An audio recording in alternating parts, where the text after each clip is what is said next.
All right, welcome to today's strategic briefing. Today, we're mapping out a truly monumental shift in the global order. We're talking about the massive transition from traditional UN-style multilateralism right into an era of highly assertive U.S. unilateralism and minilateralism. In this explainer, we're going to analyze the root causes, the new institutional mechanisms at play, and exactly how India is carefully balancing its strategic autonomy. Okay, let's dive into this. Our agenda today covers 6 specific modules: doctrine evolution, minilateralism and peace boards, global and economic impact, India's strategic balancing, the exam answer framework, and finally, a rapid revision. Section 1. U.S. Strategic Doctrine Evolution. So, the historical baseline we have to start with is the 1823 Monroe Doctrine. Originally, this was just a defensive posture, basically declaring the Western Hemisphere off-limits to European colonization. Fast forward to 2016, and we see a major pivot to an America-first posture. But the absolutely critical data point for your analysis right now is 2025. The U.S. national security strategy explicitly reasserts the Monroe Doctrine. Only this time, it's a direct geopolitical recalibration to counter China and Russia's expanding influence and lock down critical resources in Latin America. Now, this shift is heavily driven by a very specific ideological framework that gained massive traction back in 2016, Make America Great Again, or MEGA. For our strategic analysis, we actually need to look at this clinically, purely as a geopolitical variable. It's essentially a framework blending economic protectionism, strict national sovereignty, and cultural conservatism. And its main geopolitical impact on the world, a sharp retreat from open-ended global engagement in favor of restoring domestic, industrial, and economic strength at home. Let's unpack the core pillars of this framework real quick, because they literally dictate U.S. foreign policy actions today. First up, economic nationalism. This translates directly into heavy tariffs and a huge push to onshore domestic manufacturing, mostly driven by a deep anxiety over deindustrialization. Second is restrictive immigration and strict border control. Third, you have a deep skepticism of multilateral global institutions, which prioritizes national sovereignty above all else. And finally, internal security. Almost every trade sanction or withdrawn treaty you see today traces right back to these specific demands. Section 2. Minilateralism and peace boards. We are witnessing a fundamental, structural shift in global governance. On one side, you have traditional UN multilateralism. It's rule-based, it's inclusive, but let's be honest, it's often incredibly slow. On the right side of your screen is the new model, minilateralism. This is perfectly exemplified by the 2025-2026 Board of Peace. This new US-led body is deal-based, heavily centralized, and highly exclusive. We're essentially moving away from a system of universal rules to a system of selective, power-driven coalitions. And the financial scale of this new institution is honestly staggering. The Board of Peace is initially focused on post-conflict reconstruction in Gaza. That alone carries an estimated global reconstruction cost of $70 billion. Out of that, the U.S. is pledging up to $10 billion. But here's the catch. To secure permanent membership and actual long-term decision-making power on this board, a country has to pay an entry fee of roughly $1 billion.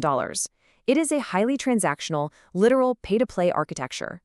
Now, what's really interesting about this slide is who's actually showing up.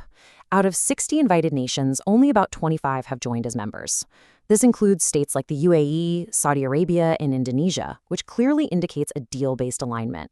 But notice the glaring absences here. Traditional Western allies like the UK and France, alongside major powers like China and Russia, are completely absent, resisting this parallel system. And India? India has calculatedly taken an observer status. This is textbook strategic autonomy in action, allowing India to keep a close eye on the board without getting locked into its centralized mandates. Section 3. Geopolitics and economic impact. Okay, so zooming out, the U.S. is aggressively combining military, economic, and diplomatic instruments to apply maximum pressure across the globe. In Latin America, we're seeing severe financial coercion and harsh sanctions on Venezuela. Over in the Indo-Pacific, it's all about the rapid expansion of security pacts like AUKUS and the Quad, heavily paired with strict export controls. In the Middle East, it's a potent mix of targeted strikes and highly selective diplomacy, like the Abraham Accords.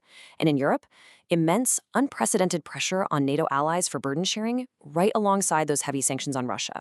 It is a massive, multi-pronged, America-first approach. But amidst all this global assertiveness, the one absolute crucial dynamic you have to master is the current U.S.-China relationship. Contrary to popular belief, we are actually not seeing total economic decoupling. Instead, we're entering this highly calculated phase of managed competition. What this means is reducing the immediate risk of an all-out conflict through leader-level contacts and selective economic engagement, while still maintaining intense strategic rivalry.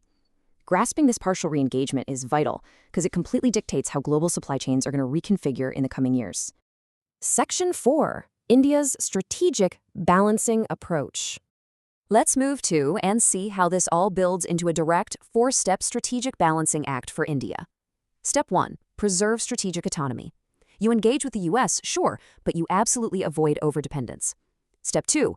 Accelerate border preparedness. Why? Because any easing of U.S.-China tensions could easily free up Chinese military resources to redirect toward its continental periphery. Step 3.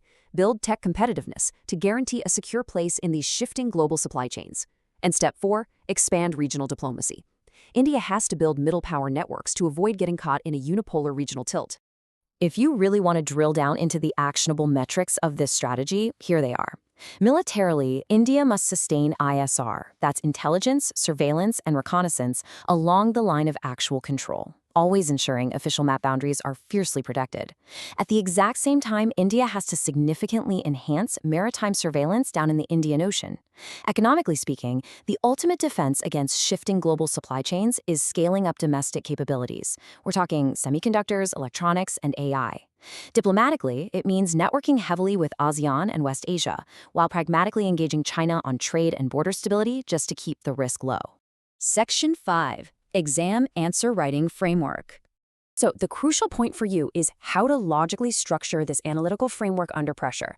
When you're asked to analyze the shifting global order, lay it out exactly like this. Step 1. Introduce the massive shift from UN-led multilateralism to US-led unilateralism and minilateralism. Step 2, drop in the Board of Peace as your primary institutional case study, making sure to highlight its highly transactional nature. Step 3, discuss the broader geopolitical implication, which is the managed competition between the US and China. Finally, Step 4, conclude strongly with India's multi-aligned response, prioritizing strategic autonomy, tech self-reliance, and credible border deterrence. Section 6, Rapid Revision and Recall. Okay, time to lock this in. Question 1. What are the exact financial entry conditions for permanent membership in the new US-led Board of Peace? Think about it for a second. Yep, it is a $1 billion contribution just to get permanent decision-making access. Question 2. Which historical 1823 doctrine was explicitly revived in the 2025 National Security Strategy to counter Chinese and Russian influence in Latin America? You got it, that's the Monroe Doctrine. Remember, it shifted from a purely defensive posture into a sharp tool for assertive regional preeminence. Look at the screen. This is your ultimate revision matrix, connecting all the domains we just covered. In diplomacy, the U.S. posture is minilateralism via the Board of Peace. India's calculated response is observer status. In the economy, the U.S. leans hard into protectionism and tariffs. India responds by scaling supply chain tech in AI and semiconductors. In security, the U.S. engages in managed competition with China. India responds by fortifying its ISR capabilities along the LAC and the Indian Ocean. Take a mental picture of this matrix. We've mapped out the transition from a rule-based order right into a deal-based reality. As global institutions fragment and transactional diplomacy completely takes over, I want to leave you with this thought to analyze. In a deal-based multipolar world, is traditional non-alignment a strategic shield, or does it actually become a vulnerability? Master the frameworks we covered today, and you'll have the exact analytical power you need to answer that question. Thanks for joining this briefing. Keep revising, and I'll see you in the next explainer.